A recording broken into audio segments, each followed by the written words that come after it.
Hey guys, what's up? I'm back with a recap and review for P-Valley Season 2, Episode 4, Demethrius. Y'all, let me just tell you right now, this episode was literally my favorite episode so far. Period. It's not even up for debate at this moment in time. I loved this episode. You wanna know why? Keep watching. We about to get into it. As always, my name is Janice or Barb. Just do not call me Janice or Barbara, and we good. Let's get into the video, shall we? All right, y'all. So this episode actually begins with the woman who apparently, and again, I need to really go back and watch season 1 again because I don't remember this woman. Harper, who this woman? Like, I was like so confused, but turns out this is a woman from last season who was up in there drunk as a skunk, falling all over the place, spending her divorce settlement down at the Pynk. So she's back and she's doing the same thing. She's lit. She's not like drunk like she was last time because we know she got locked up after that and she probably learned her lesson, okay? But she's back. She's throwing hella dollars. The girls are up there on the stage. She's lit. Everything's a good time. Good. She extends the party to the back room and she's getting a lap dance by Toys, still throwing money. Everything is good. Mask comes off. Both masks come off. And Toy is doing all this, right? And when she comes back up, apparently Toy has bad allergies. She sneezes right into the woman's face and she loses her shit, okay? She loses it, rightfully so. I would have done the same thing, even if it wasn't the wake of, the pandemic and all that. I still would have, regular times, I would have still flipped the out, okay? So she goes batshit crazy up in there and runs off and jumps up on the mic and she's like, my name is Laura such and such, health inspector, agent, da-da-da-da-da. And she basically is like, y'all ain't even up to code. This ain't right. I'm gonna shut this shit down. Y'all need to get it together. Da-da-da-da.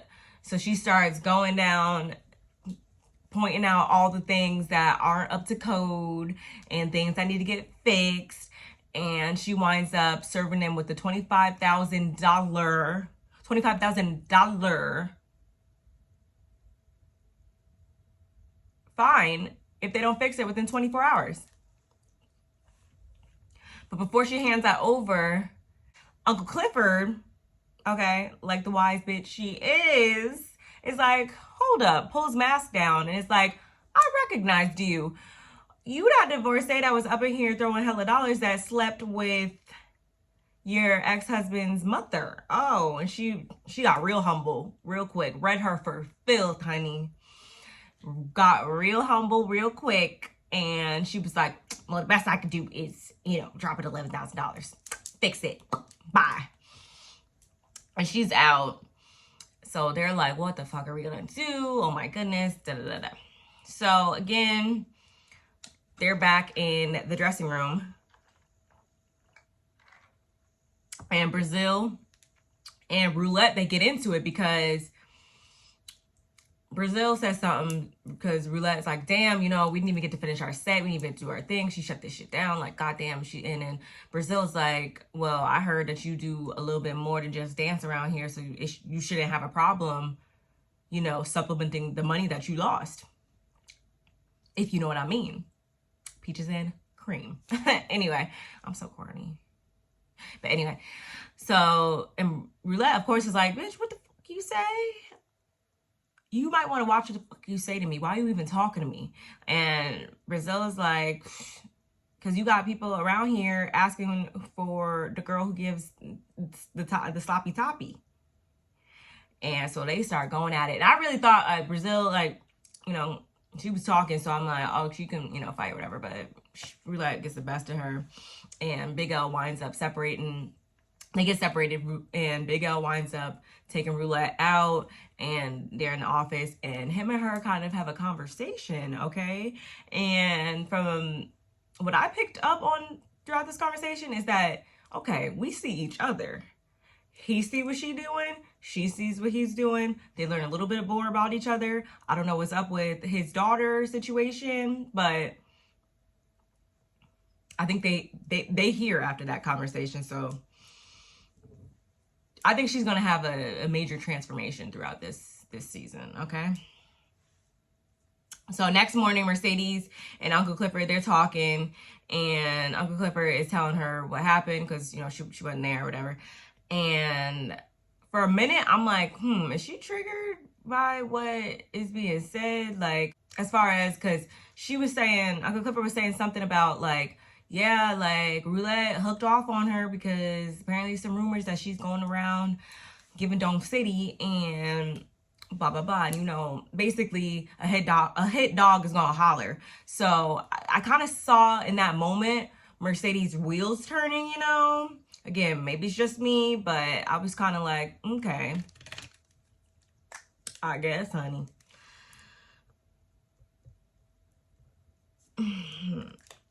Okay, so at the same time, Patrice is on the news running for fucking mayor, as we know. So she's like, this motherfucking bitch. Text from Coach comes through talking about, oh, we didn't get to finish it the other night or whatever. I fly back in at 4, meet me at the condo. I need some more of that Mercedes experience, okay? So she knows what time it is. She got to get on her grind real quick, right? Click. On tour, Keyshawn, she has landed a lash deal, and they lightened her skin one. Okay, let's just put that out there. And I thought that, like how everybody has their names, like the Beehive and, the bars, all that. Like, she calls her fan base her sippy cups. And I just thought that was, I just thought that was so cute. But she landed this lash deal. So she's doing a little video or a little reel, whatever, to go up online. And Gidget is behind the camera, and Rome's like, see, look, you're blowing up. Like, I did this for you. Like, da-da-da-da. And so when they go back over to the car where Teak, Murda, and Wody are, they pull up the phone and they see the whole melee back locker room brawl that happened at the Pynk last night, and they're like, and Keyshawn's like, can you ever believe that we were like that? Have you ever seen something so ghetto? And Gidget chimes in like, ghetto, like nothing's more ghetto than the place that I dance at, or something along those lines. And you see like everybody's head kind of like turn like,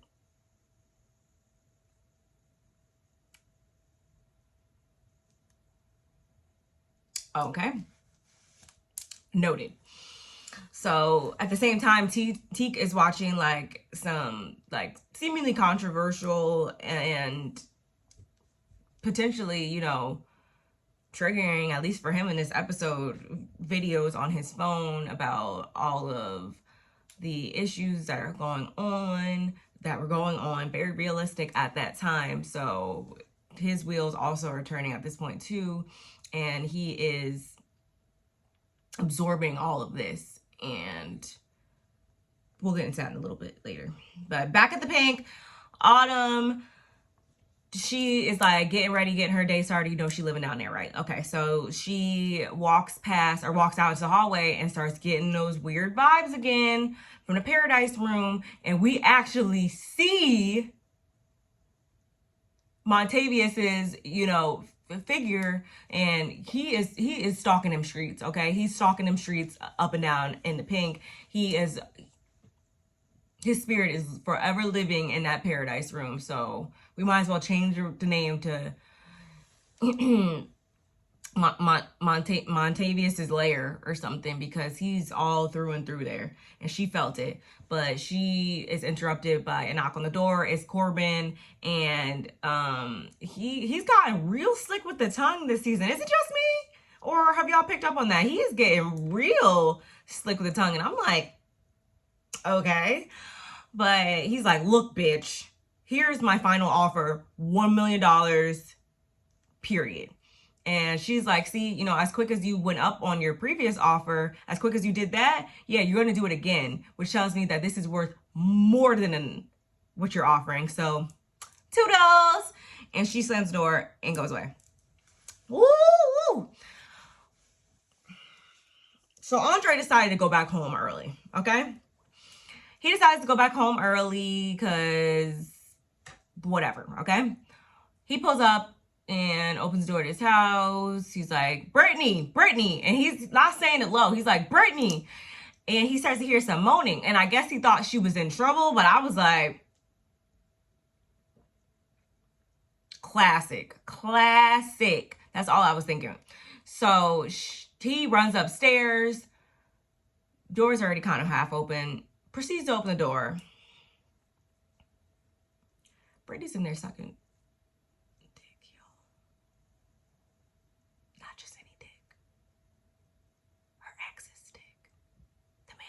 The man that she was supposed to marry in place of Andre. Okay.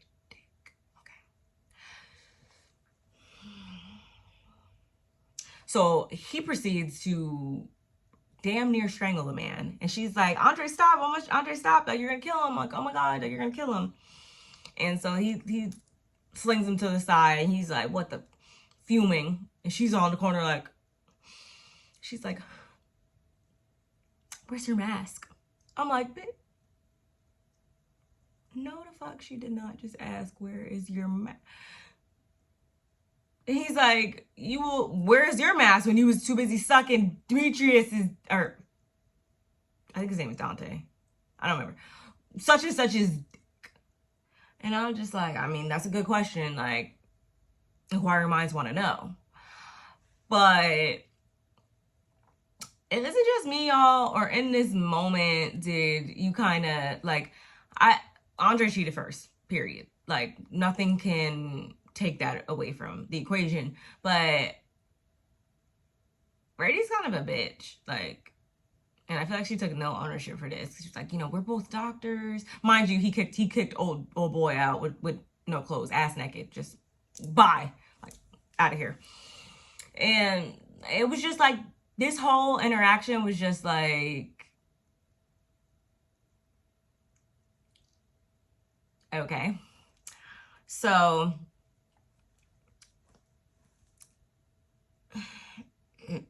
apparently her parents have like always looked down on him, and he says something along the lines of you know, he's running for mayor. He came back early to tell her he was gonna run for mayor, and she's like, wow, typical, you know, my daddy offers you a job and you turn it down to go take your godfather's old job, like you're not gonna win. And I'm just like, and he's like, well, I sure ain't got nothing else to lose. And he leaves, and I was like, anyway. So Mercedes arrives at the condo, and she's like, Coach, stripping off her, you know, trench coat, and she walks in and looks over, and Farrah's there getting her photography equipment together, whatever. She's like, oh, you know, I'm on my way out, like, it's okay. She's like, oh, I'm sorry. And she like kind of puts her jacket back on or whatever. And they have a moment where it was like, you know, the other night, like, I've never done that. Yeah, I've never done that before either. And she was like, yeah, it was some ringtone. And she was like, yeah, you know, my daughter, it's Erica. And I'm just like, I feel like you shouldn't have done that. I feel like she should not have, like, let's just keep it business. Like, you don't need to know anything about me. I don't need to know shit about you. Like, let's just keep it eye on the prize, you know? I feel like it's gonna come back and bite her in the ass. And she's like, oh, you know, super mom. Da, da, da. She's like, oh, I wouldn't say all that. Whatever. And I think this is at the point that Coach calls Farrah and they talk about where his socks are because he's a typical dude that don't know where his shit is. And Mercedes jumps up on the pole and she's doing, doing her thing, just spinning around the pole and doing stuff. And Farrah comes over and she starts snapping pics. And Mercedes is like, what are you doing? Because last time I checked, those NDAs and disclosures said no press, no public appearances, and no photography. And she's like, don't mind that, just, she proceeds to take pictures. So, we'll see. But back at the Pynk, Clifford pulls up with Ernestine in tow, and it's time to put in some work. It's time to get this building up to code because we do not want to be shut down. Okay, so everybody else kind of pulls up. Big L has some African gentlemen that are there to put in some work as well. And then we see Toy just standing over there like a lost puppy. Like, it was like really like weird. I don't know. It was just weird. Like how she was standing over there, like looking like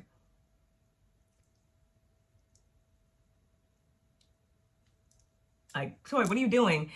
And Clifford's like, girl, you the reason why we just almost went. You the reason why we're going to do all this. Like, what are you doing here? Go take care of your allergies. We don't want to see you back until you get them in check. And so she's like, no, I brought in some reinforcements. We turn over here and it's the rest of the girls as well as Diamond.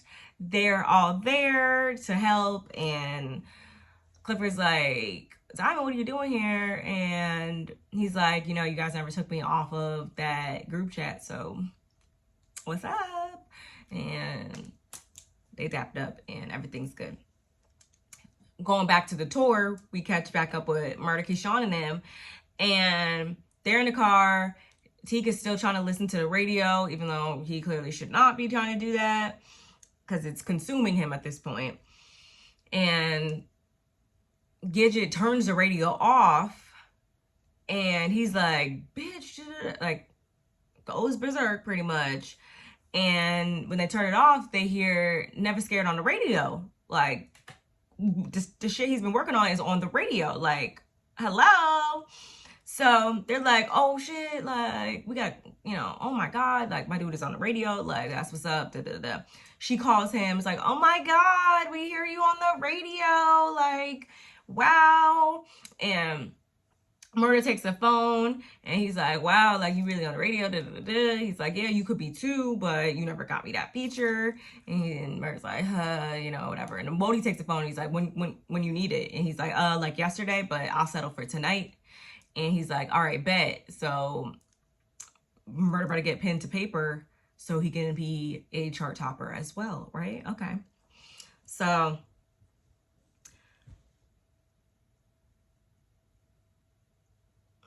I don't know where I have in my notes. Shut the fuck up. Okay, so this is also when we find out that there's going to be a citywide curfew. So Rome was like, fuck, like, we could just do, something back at the room. And the whole time, like, everybody's like kind of seeing like tensions are high, the world is up in flames, and there's so much chaos, there's civil unrest and police brutality, protesting, like all types of just like right now. But like, this is just flying over Gidget's head. Like, she's disconnected from this, like she cannot relate to this at all. So it's just like not any room reading in this moment. And this is when Keyshawn kind of picks up on it, and it's kind of just like, okay. But that's really it for them in that scene. Then we go back to Mercedes and Farrah. So she's up there on the pole, and Farrah's like, wow, I'd love to be able to do that, but I can't. She's like, yes, you can, give it a try. And she's like, okay. And she tries to hop up there, and she's like, no, you can take these off. Like, the pole needs your skin to be able, to get that good grip. So she takes off her pants, she tries it, she falls down pretty much immediately, like, girl. And then she starts trying to like twerk at the same time. That was a fail too. And Mercedes kind of like hunches over her and is like, yeah, that right there, that's the twerk muscle. And she's like, and we're like, so they kind of share in that moment a little bit and get a little close in that moment. And then Farrah goes, I wanted to fucking hate you, but I wound up just hating myself. And I'm like, what? Like, what? Like, top mood killer. First of all, mood killer. And then Mercedes like, you know, are you okay? And she's like, you know, yeah. She's like, yes. You know, I can't believe I'm crying in front of a stripper. And this is when Mercedes like, oh, I see what this is. I see what this is. I see what this is always going to be. And that's something Mercedes needs to understand is that, yeah, it's pretty much always going to be this way. Like, at the end of the day, we're always going to be brought down to back to reality that you are hired for one purpose and one purpose only. And I hope she don't get caught up in nothing, trying to, or falling into allowing this to be something that it wasn't. It's not supposed to be, you know? So yeah, this reality check moment, you know, is just like a reality check. And Mercedes like, you know what? Do talk about I'm a stripper, but who's one naked? You can go. Coach will be here soon. And this is when Farrah's like, he actually won't. Like, I was the one that called you. I was the one that texted you. And it's just like, okay, where are we going with this? And she proceeds to kiss Mercedes, y'all. And they start kissing. And I like this scene. And before you know it, Farrah's face is right between those legs. And that's the way the cookie crumbled. But anyway, so back at the Pynk. They're putting up shower curtains. I was like, I do not really feel like that is going to pass the codes, but okay, girl. And Ernestine says something to one of the guys, and like, it basically like alludes to the fact that she can like see him. And I was like, wait, so is she just legally blind then? Like, I guess so. Whatever. And at the same time, all the girls they're checking out Diamond. He's working, moving some boxes, doing whatever. And Big Bone especially is she peeps what is right there. And when he goes to move some boxes like down the back or wherever, he passes by the Paradise Room and you know, takes a step inside, and immediately he's like damn near having a panic attack because we know his abilities and whatnot. So he's really feeling it. And we know the part that he played in that murder. So it was just like, it was intense. And we literally at one point see Montavious' hand like come up out the ground. Like it was like water on the floor. And we see like his hand like reaching up. So I'm like, get out of there. Get out of there. And we're kind of saved by the bell when Big L kind of steps in, and it's like, what are you doing? He's like, oh, you know, just checking out the new room. You know, I haven't been in here since you remodeled. Da, da, da. And he's like, you know, get those filters. Let's go. So they leave.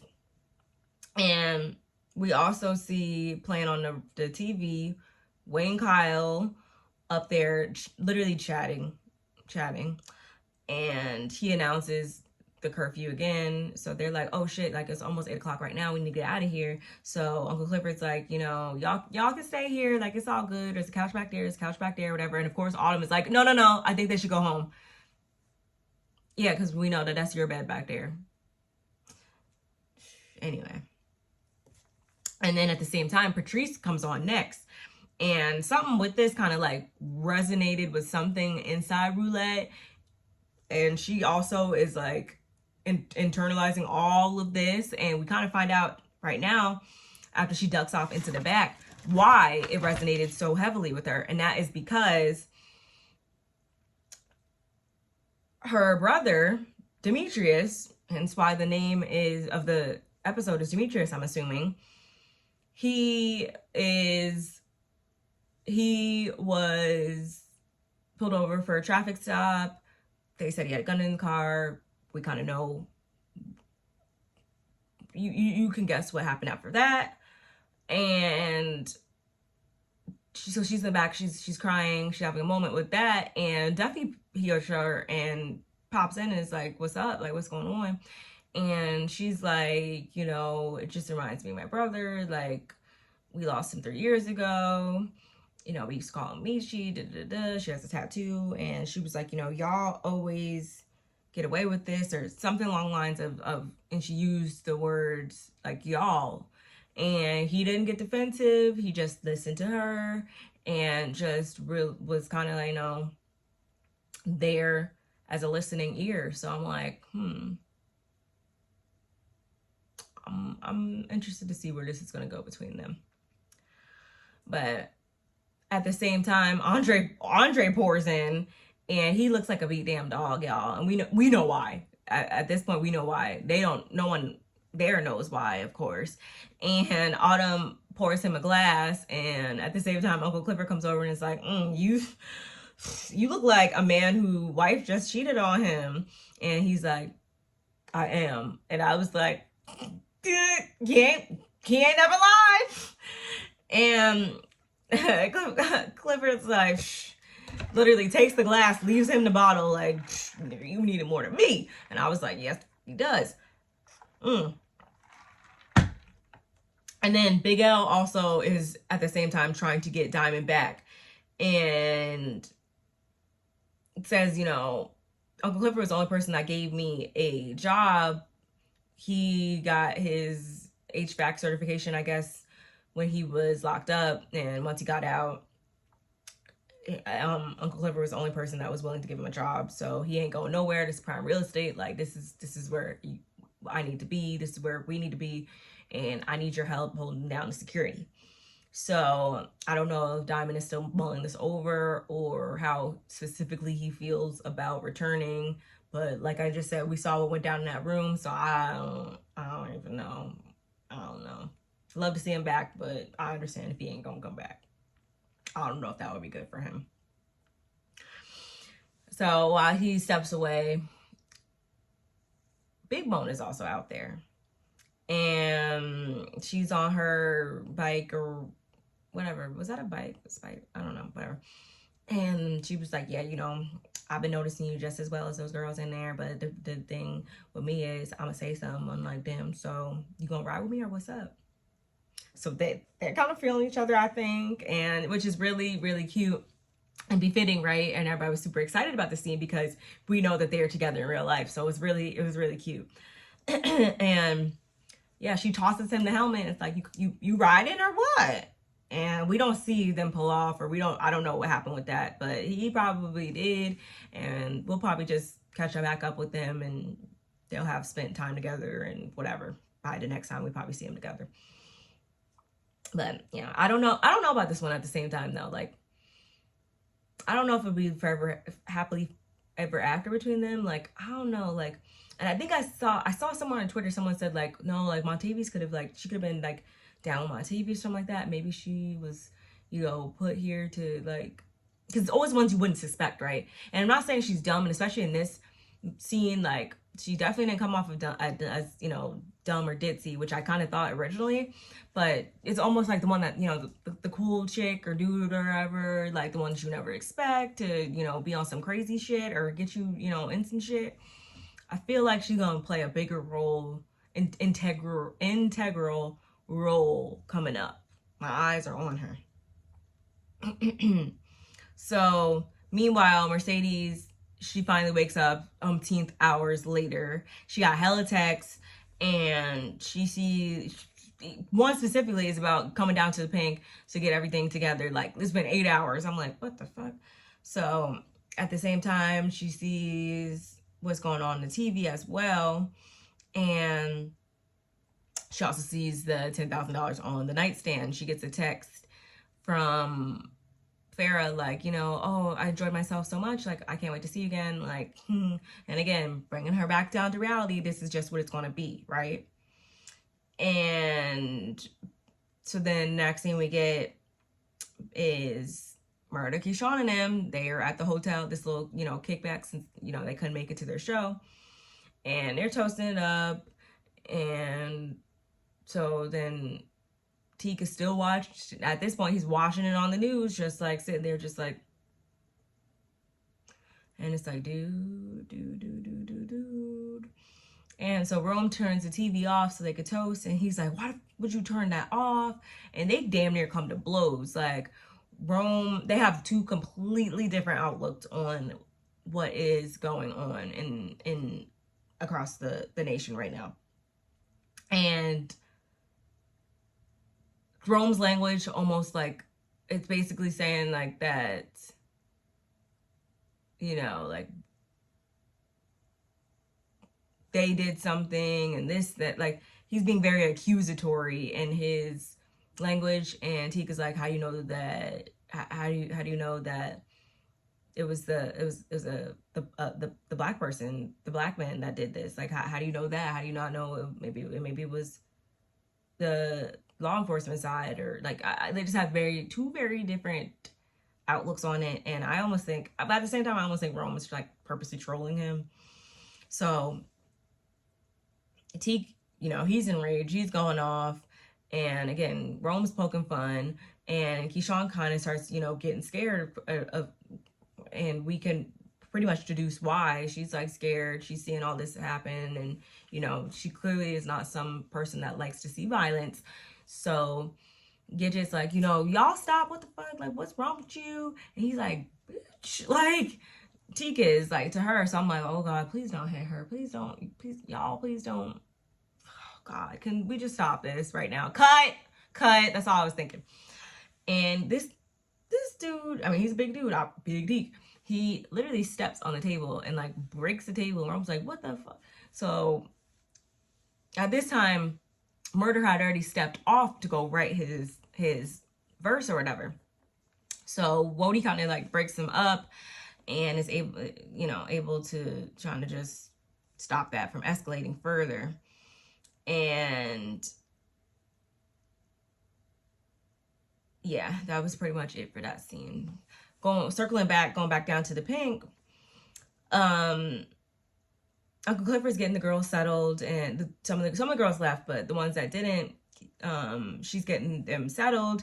And at the same time, they peep Autumn's stuff in the back room, and they're like, oh, well, yeah, someone's living here. Okay. So what happened after this?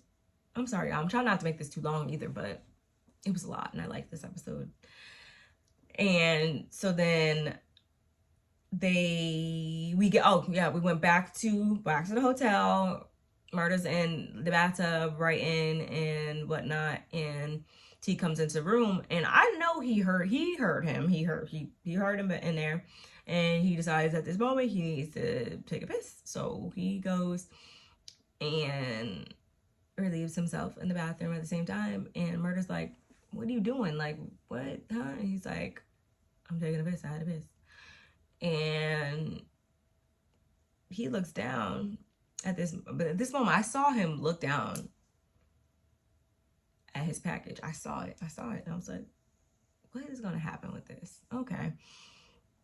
And so they go out into the room, and, you know, one's here. And he's like, what is going on with you? And Teak basically spills, you know, like, I'm too weak for this world. Like, it's always, you know, basically like there's no potential for us to ever win in life. And, you know, so then he's just unloading all this stuff. We hear sirens. Like, it's really a lot going on at this time, as again we know, because we were here living it in the real world at this time as well. So Murder walks over to him to comfort him, you know,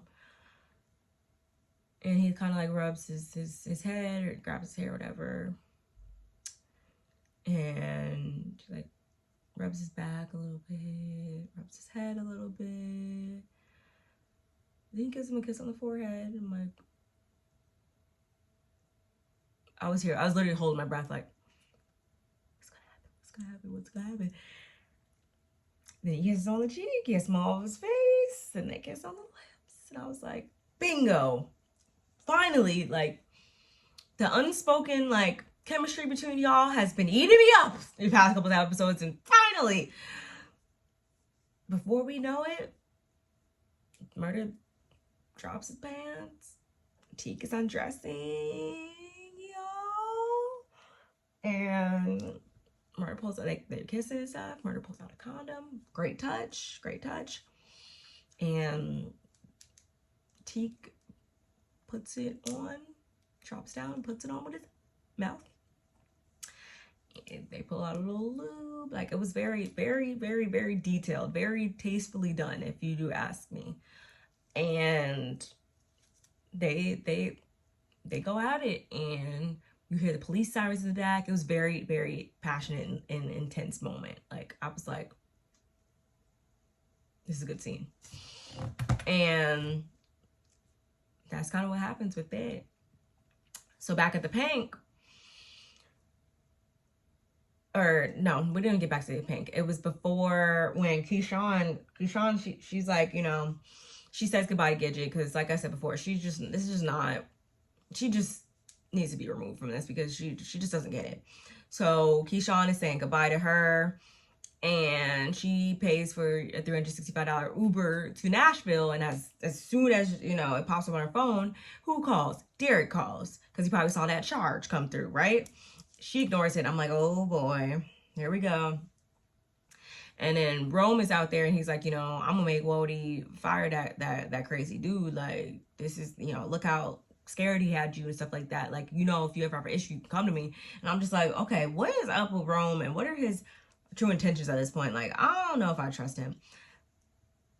Wody also was on the side, and he heard everything that was said. So something is gonna transpire with that, right? Right.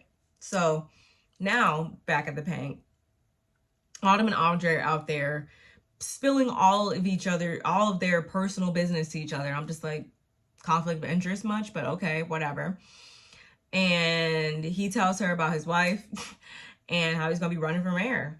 And she shares, you know, her intentions on selling the Pynk, because that's what she did since she acquired it, and she's gonna sell it for the right offer.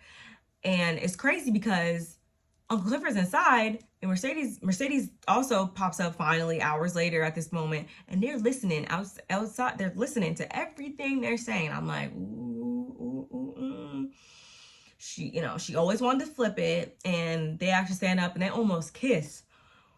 But before they do that, Uncle Clifford busts out with Mercedes in tow and reads Autumn, Night, Lakeisha, Haley Savage for filth. And I was like, oh, somebody had to do it. Like, I'm glad Caddy's out the bag. We've seen her true intentions this whole time. I'm glad y'all know it. She means you know well. Somehow, buy her out. Like, I was like, she needs to go. She don't care about nobody but herself. So she tries to kind of church it up. All the girls, everybody else comes out at this point, is like, oh, so, you know, this is what you're trying to do? And Uncle Clifford's like, you know what? You be careful who you let through the door, because you can't save every single hoe. And I was like, oh, word, okay. And so the next day, health inspector lady, Lauren, drunkie divorcee, comes through and is like, nope, not good enough. Here, bye. And hands the bill to Uncle Clifford. She hands it to Big L, who hands it right on over to Autumn.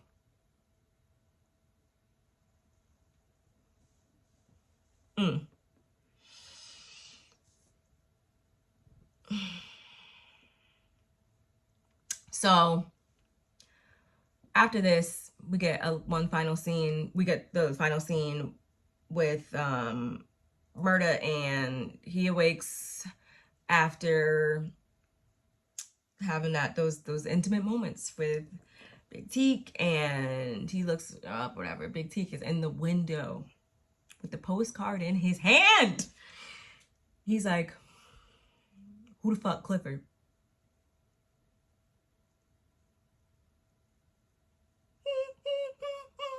That's all I was thinking in my head.